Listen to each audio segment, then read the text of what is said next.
Le yoga, c'est comme lire un livre, mais ce livre, c'est votre corps. Je vais peut-être vous secouer un peu et ce que je vais dire ne va pas forcément vous plaire, mais c'est pour votre bien. Au départ, j'entends toujours les mêmes phrases. Oui, mais je n'ai pas le temps. Je ne sais pas écouter mon corps. Je ne comprends pas ces messages. La première étape, c'est accepter. Accepter l'idée que c'est possible, sans préjugés. Ensuite, il faut écouter et regarder.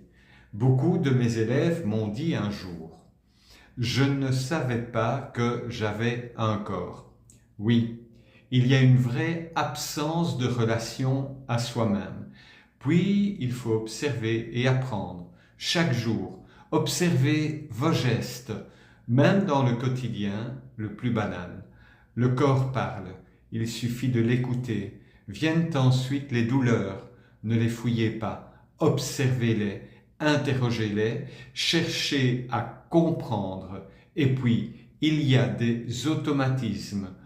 Le deuxième sutra du yoga dit le yoga, c'est l'arrêt des automatismes du mental.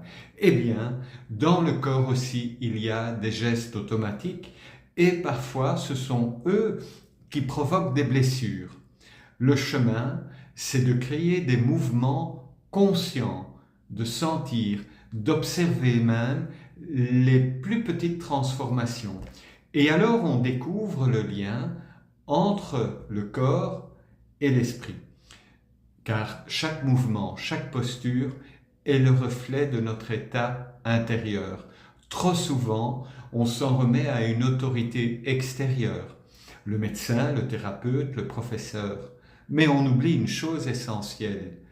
Vous êtes seul.